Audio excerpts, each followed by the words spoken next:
Revenu passif ou revenu actif? Quelle est la différence?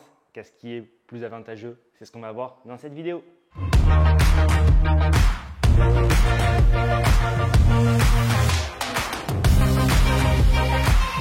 Hello à toi. Hello mon cher entrepreneur, ici Julien Malengo, j'espère que tu vas bien. La patate.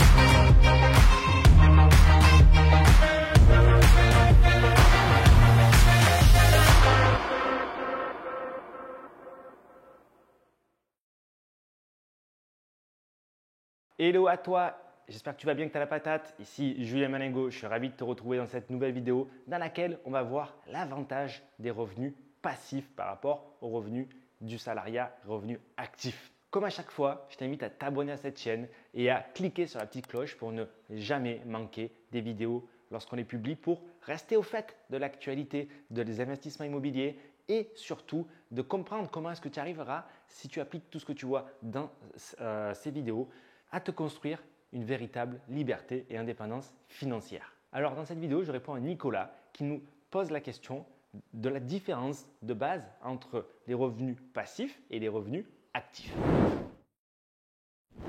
Donc, les revenus actifs, c'est ce que tout le monde connaît, c'est-à-dire le salaire qu'on perçoit. Qu'on soit salarié, employé, cadre, technicien, même le libéral, en fait, il échange son temps contre une rémunération. D'accord? Le fonctionnaire, pareil, il échange son temps contre une rémunération. Du coup, il y a deux variables.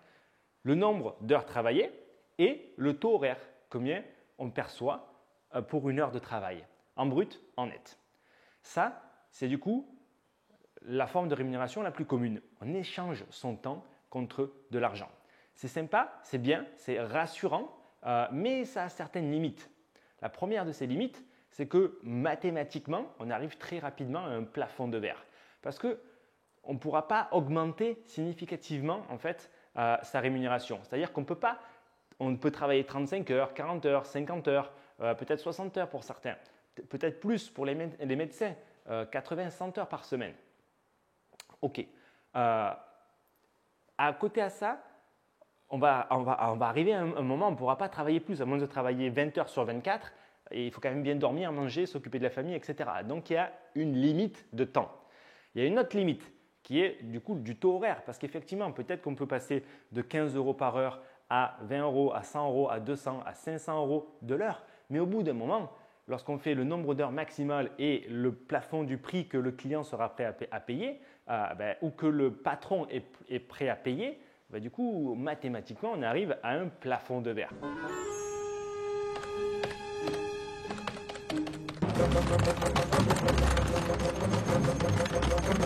Sans oublier que sur cette forme de rémunération-là, il y a des taxes, des impôts, des charges, la sécurité sociale, etc. Grosso modo, on peut dire qu'on perd 50% des revenus entre le brut et le net qu'on perçoit réellement avant imposition. Okay? En plus du coup de cette rémunération fixe, souvent, en tant que salarié, on peut avoir des primes sur objectif, sur résultat. On va aussi avoir un variable. Ok, donc tout ça, ça fait le salaire brut annuel. Et si on veut le salaire net, on va enlever les impôts qui sont du coup assujettis à votre tranche marginale d'imposition de peut-être 30% pour prendre un exemple. 30%, donc si je prends concrètement une personne qui gagne 3 000 euros de salaire net par mois, pour par exemple une semaine de 35 heures, ça fait 140 heures par mois, ça fait 21 euros de l'heure. D'accord? 3 000 euros de salaire net, c'est quand même quelqu'un qui gagne bien sa vie. Hein.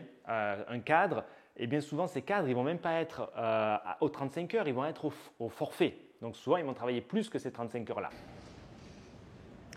Vous êtes dans une belle merde. Et à ces 21 euros de l'heure, il va falloir, comme je l'ai dit, lever les 30% d'imposition. Okay? Du coup, ça revient à quoi? 3 000 euros par mois, ça fait x 12, on en revient à nos 36 000 euros du coup annuels, moins les 30%, ça doit arriver plus ou moins à 25 000 euros net. Si on le divise par 12, on arrive à 2 100 euros du coup net par mois, net de sécurité sociale et d'impôts, soit plus ou moins 15 euros de l'heure. Ok? Bon, 15 euros de l'heure, effectivement, c'est quand même pas forcément intéressant. Surtout que, par exemple, on sait que quand on veut faire sans aucune dénigration ou comparaison, mais des prestations de métiers beaucoup plus simples, de personnes qui vont travailler vraiment quand elles veulent, bon, on peut les payer pour des prestations de ménage, nous qu'on utilise assez souvent pour nos locations courte durée ou même nos résidences principales, à 20 € de l'heure. Donc voilà, vous voyez le truc, et elles vont travailler quand même certainement beaucoup moins d'heures.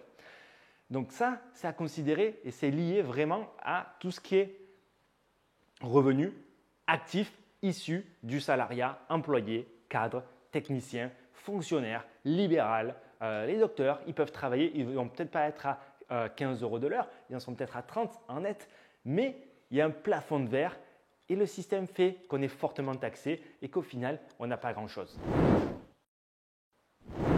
Alors, une fois qu'on a compris ça, on peut se poser la question de quelle autre solution on a pour gagner sa vie, gagner de l'argent. Et du coup, si on arrête d'échanger son temps pour une rémunération, on tombe dans une classification de revenus qu'on peut appeler des revenus passifs. Ces revenus passifs, c'est quoi? Par exemple, des loyers, des dividendes, des intérêts, des actions d'entreprise, des actions, par exemple sur le CAC 40 ou Apple ou Tesla, peu importe. Mais du coup, on peut percevoir une rémunération pour détenir des parts de ces sociétés-là. Le problème, du coup, des intérêts, des actions, des dividendes, c'est que là aussi, on est encore une fois fortement taxé. Donc c'est bien. C'est bien parce qu'on n'a pas besoin d'échanger son temps contre de l'argent, mais lorsqu'on va vouloir percevoir le fruit de ces placements, on va être imposé. Et en plus, ça sous-entend qu'il faut quand même avoir un capital à placer et investir de l'argent du coup sur ces formes de placement qui à la sortie vont encore être ponctionnées. Mais on fait du passif. Est-ce qu'on pourra en vivre demain? À mon avis, il faut un gros capital à placer et être très patient. Donc franchement, ce n'est pas ce qu'il y a de plus intéressant. Par contre, je n'ai pas parlé des loyers. Les loyers, en termes de revenus passifs, c'est ce qu'il y a de plus puissant. Pourquoi? Parce que si on fait bien les choses, quand on choisit les bons régimes fiscaux, par exemple le BIC ou la STI-LIS, on est capable de ne pas payer d'impôts. D'accord? Il n'y a pas de limitation de temps. Il n'y a pas forcément besoin de faire de gros apports. Donc, pas besoin de gros capital de départ. On peut arriver à générer de véritables rentes passives nettes tous les mois. On peut générer de la plus-value lorsqu'on va revendre. Tous les mois, les locataires remboursent un crédit, donc on se constitue un capital. Voilà, donc c'est de cette manière-là qu'on arrive vraiment à se créer de véritables revenus passifs qui sont pour moi, grâce au loyer, la solution la plus puissante de façon à être libre et indépendant financièrement.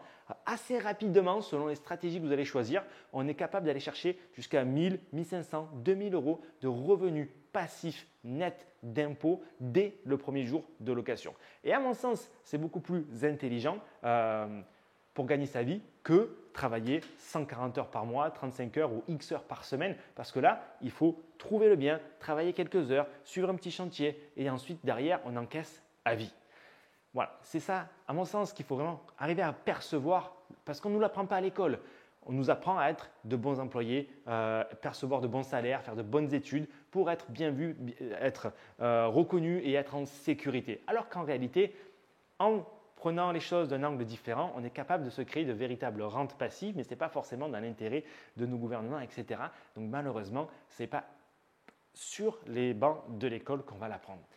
Par contre, sur cette chaîne, tu vas trouver pas mal de vidéos qui te donneront des explications, des informations, des preuves, des témoignages, des exemples de projets de personnes qui ont réussi à faire ces changements de vie où ils arrêtent de travailler pour vivre vraiment de rentes passives comme je te l'explique.